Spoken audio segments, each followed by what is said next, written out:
నా కొడుకు చనిపోయాడు, నా మనవడికి తలసేమియా వ్యాధితో కూడా తీవ్ర ఇబ్బంది పడుతున్నారు, నా మనవడిని బ్రతికించాలంటూ యాదయ్య మునుగోడు ఎమ్మెల్యే కోమటిరెడ్డి రాజగోపాల్ రెడ్డిని కలిశారు. కోమటిరెడ్డి రాజగోపాల్ కలవడంతో వెంటనే రాజగోపాల్ రెడ్డి కూడా నీ మనవడిని బతికిస్తానని కూడా హామీ ఇవ్వడంతో కూడా యాదయ్య సంతోషం హర్షం వ్యక్తం చేస్తున్నారు. ప్రస్తుతం మనం యాదయ్య ఉన్నటువంటి ఇంటి దగ్గర ఉన్నాం. యాదయ్య కూడా ఆ నిరుపేద, మనం విజువల్లో కూడా చూస్తున్నాం, పశువుల కొట్టంలో కూడా యాదయ్య జీవనం కొనసాగిస్తున్నటువంటి పరిస్థితి కనపడి మనం విజువల్లో కూడా చూస్తున్నాం. ఒక పశువుల కొట్టంలో ఒక మంచం, ఆ మంచంలో కూడా ఎవరైతే తలసేమియాతో ఉన్నటువంటి జయరాములు అనే బాలుడు కూడా ఇక్కడనే కూడా తాతతో కూడా జీవనం కొనసాగిస్తున్నటువంటి ఈ పరిస్థితి కనపడి చిన్నప్పటి నుంచే జయరాములకు ఈ తలసేమియా వ్యాధి ఉంది. ప్రతి నెల కూడా డాక్టర్ దగ్గరికి వెళ్ళడం, హాస్పిటల్కి వెళ్ళడం, బ్లడ్ ఎక్కించుకోవడం కూడా ₹1000 ఖర్చు కూర్చున్న నేపథ్యంలో కూడా అతను చాలా నిరుపేద, నా దగ్గర డబ్బులు లేకపోవడంతో ఎవరైనా అపన్న హస్తం అందిస్తారేమన్న ఉద్దేశంతో కూడా మునుగోడు ఎమ్మెల్యే రాజగోపాల్ రెడ్డి దగ్గరికి వెళ్ళినటువంటి పరిస్థితి ఉంది. అతను కూడా ఆదుకుంటానని కూడా హామీ ఇచ్చిన పరిస్థితి.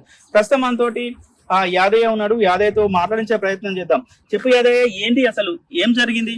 ఏం జరగలేదు సార్, నా మనవనికి తలసీద వ్యాధి ఉంది. రెండోది కాంగా అంతకుముందు 2 పిల్లలు కూడా అట్నే చనిపోయిండ్రు. ఆ దురద పెట్టుకుని నా భార్య, నా కొడుకు కోడలు గడ్డి మంది తాగుతాం అనుకుని, నా కొడుకు కోడలు అనుకున్నది నాకు తెలవలేదు. నా కొడుకు ఒకటే గడ్డి మంది తాగి చనిపోయాడు, నా కోడలు ఉండాలని వెళ్ళిపోయింది. వెళ్ళిపోయిన తర్వాత ఇప్పుడు 9 సంవత్సరాలు ఈ బాబును పట్టుకుని బతున్నా. ఈ తలసీమ యాదతోటి నెలకు బెడ్ ఎక్కేయటం, పైసలు ఖర్చు పెట్టడం నా వల్ల అయితలేదు. ఇక నేను చివరి దిశకు నా నుంచి కాలేక నాకు ఒక సలహా చెప్తే ఆ సూచన మేరకు ఎందుకైనా మంచిది, నాకు ఒక తిరుపతి వెంకన్న దర్శనం అవుతాడు ఒక కాడలేదు దీనితోటి నేను పోయిన తర్వాత కలిసి ఆ సార్ నా మనమని నా దగ్గర తీసుకొని చూసిన తర్వాత సరే ఏనాడు ఏం చేసుకున్న పుణ్యమో ఈ రోజు నాకు అక్కర వస్తుంది, ఈ సార్ నన్ను ఒప్పుకుండు చేసుకు పిల్లగానికి నా బాధ్యత అని అన్నాడు. కాబట్టి ఆ దురదతోటి నేను ఇక తన కాళ్ళు వేలు పట్టుకొని వచ్చిన అన్ని ఖర్చు నేను వెళ్ళదిస్తాను చెప్పిండు. ఆపరేషన్ చేపిస్తున్నాడు. నీ మనవనికి అభ్యంతరం లేదని చెప్పిండు. ఇప్పటికి 5వ తరగతి చదువుతున్న నా మనవడు 9 సంవత్సరాల నుంచి ఈ తలసీమ వ్యాధితోటి నేను బాధ్యత వహిస్తున్నా. నా భార్య చనిపోయింది, నా కొడుకు చనిపోయింది, నా కోడలు వెళ్ళిపోయింది. ఇది నా పరిస్థితి.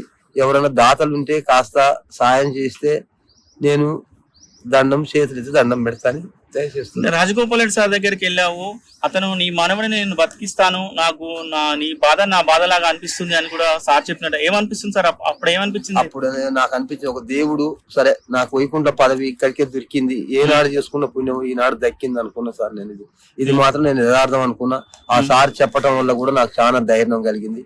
ఇవాళ రిపోర్ట్ల కూడా నల్గొండ కూడా ఆ రిపోర్ట్లు రేపు ఇస్తామన్నారు. ఒక పరీక్ష కావాలని ఆ పరీక్ష బొమ్మాయికి పోద్దట. ఆ బొమ్మాయి పరీక్ష కూడా ఈ రోజు పంపిండ్రు. నెల తర్వాత వస్తుంది అన్నారు. ఆ నెల తర్వాత పోయి పరీక్ష చేస్తే ఎంత ఖర్చు వస్తుంది మొత్తం కలిస్తే మొదలు ఆపరేషన్ ఖర్చు 15,000 15 లక్షలు అన్నారు. తర్వాత బోనస్ కొనడానికి 10 లక్షలు అయిద్దని చెప్పిండ్రు. మొత్తం 25 లక్షలు ఖర్చు వస్తుంది. 25 లక్షలు కూడా నేను భరిస్తా అని చెప్పిండు సారు. ఆ విధంగా నీ మనవనికి ఏం డోకా లేదు, నేను బతికిస్తా అని హామీ ఇచ్చిండు. నేను ఇప్పటికే తిరుపతి వెంకన్న అనుకున్నా, దండం పెడుతున్నా సార్. నేను ఇక నాకు దేవుడు చూపించుండు దారి, ఏనుడు ఏం తీసుకున్న పుణ్యం ఈనాడు నాకు అక్కర వచ్చింది.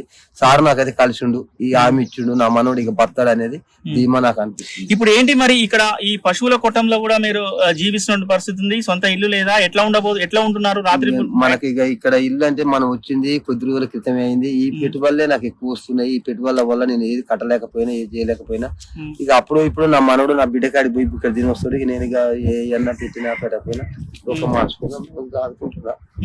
ఇది నా పరిస్థితి.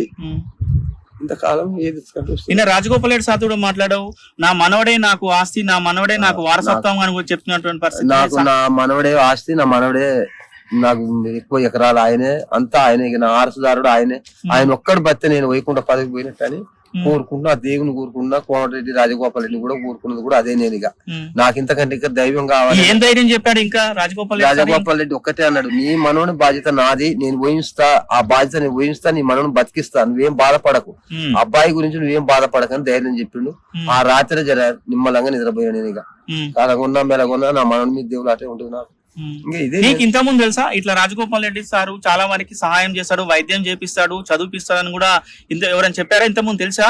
కొంతవరకు రాజగోపాల్ రెడ్డి సార్ కూడా చాలా మంచివాడు అని తెలుస్తుంది. ఆడికే పోయి వస్తానే ధీమాతో నేను పోయినా. పోతే ఆ సార్ కలిసిండు, అన్ని బాధ్యతలు ఒప్పుకున్నాడు. సరే అన్నాడు.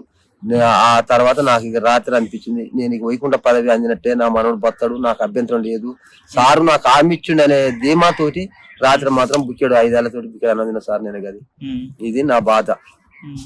ఆ సార్ దయగా నేను కాదంటలేను. ఆ సారు అన్ని వేళ నేను చూసుకుంటున్నాడు కాబట్టి ఆ ధైర్యంతో నేను రాత్రి కంటిన్యూ నిద్రపోయినా. ఇది దేవుని దయ. రైట్, మనం చూస్తున్నాం ఎవరైతే తలసేమియాతో బాధపడుతున్న ఆ బాబు కూడా చాలా చదువులో చురుకున్నట్టు పరిస్థితి ఉంది. మనం రిపోర్టింగ్ చేస్తున్నప్పుడు కూడా ఎంతసేపు కూడా చదువుకుంటున్నాడు, రాసుకుంటున్నాడు. అతను అదే ధ్యాసలో ఉన్నటువంటి పరిస్థితి కనపడతా. ఒకసారి మాట్లాడించే ప్రయత్నం చేద్దాం. ఏం పేరు నాన్న నీ పేరు? ఏ క్లాస్ చదువుతున్నావు? ఏ స్కూల్లో చదువుతున్నావు? గవర్నమెంట్ స్కూల్లో చదువుతున్నావు. ఎట్లా ఉంటావు చదువులో? మంచిగా క్లవరా? చదువుకున్నాక పెద్ద అయినాక ఏమవుదాం అనుకుంటున్నావు? ఆర్మీలకు వెళ్తావా? ఆర్మీకి వెళ్ళి సేవ చేస్తావా దేశానికి? ఏం చేస్తావు? నిన్న మునుగోడు ఎమ్మెల్యే రాజగోపాల్ రెడ్డి సార్ దగ్గరికి వెళ్ళావు, నీకు ఆరోగ్యం బాగాలేదు అనేసి. సార్ నాకు ఆరోగ్యం బాగాలేదని వెళ్ళా కదా, సార్ ఏం చెప్పారు నీకు? మొత్తం ఆరోగ్యం బాగా చేపిస్తా అన్నాడా? ఏం చెప్పావు సార్కి మరి నువ్వు? థ్యాంక్స్ చెప్పావా? ఇంకేం చెప్పినావు? ఏమన్నాడు సార్? నిన్ను దగ్గర తీసుకున్నాడా? మాట్లాడా నీతోటి? ఏం మాట్లాడాడు సారు?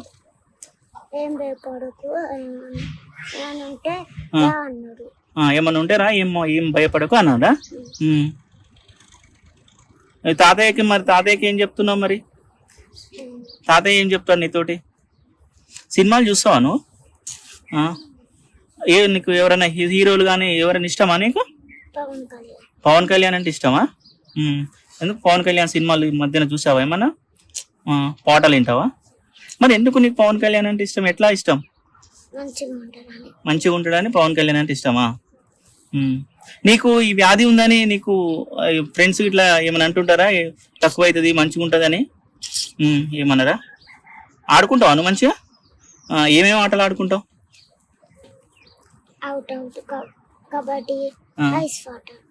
ఎంతమంది ఉన్నారు మీ ఫ్రెండ్స్ ఇక్కడ?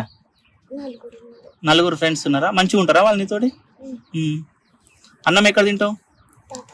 తాత కూడా అన్నం తింటావు. ఇంకా చూస్తున్నా మనం ఆ ముద్దు పాటలతో కూడా ఎవరైతే ఉన్నారో అతను నేను దేశానికి సేవ చేస్తాను, నేను ఆరోగ్యం బాగా అయితే దేశానికి సేవ చేస్తానని కూడా చెప్తున్నారు. మస్తుగా ఆ పరిస్థితి కనపడుతుంది. వాళ్ళు ఒకటే కోరుకుంటున్నటువంటి పరిస్థితి కనపడుతుంది. ఎవరైతే కోమటిరెడ్డి రాజగోపాల్ రెడ్డి, మునుగోడు ఎమ్మెల్యే కోమటిరెడ్డి రాజగోపాల్ రెడ్డి ఆర్థిక సహాయం చేస్తానడం చాలా సంతోషంగా ఉంది. తిరుపతి వెంకన్న స్వామి లాగా మమ్మల్ని ఆదుకుంటాడని కూడా అనుకుంటున్నామని కూడా చెప్తున్నారు. మాకు చాలా సంతోషంగా ఉందని కూడా ఎవరైతే తాత కూడా చెప్తున్న పరిస్థితి కనపడుతుంది. ఇంకా ఎవరైనా దాతలు ఉంటే ముందుకు వచ్చి నా మనవాడిని బతికించాలని, మందుకు ఆర్థిక సహాయం చేయాలని కూడా వీరు కోరుతున్నటువంటి పరిస్థితి కనపడుతుంది. వీడియో జర్నలిస్ట్ కృష్ణతో అచ్యుత్, RTV నల్గొండ.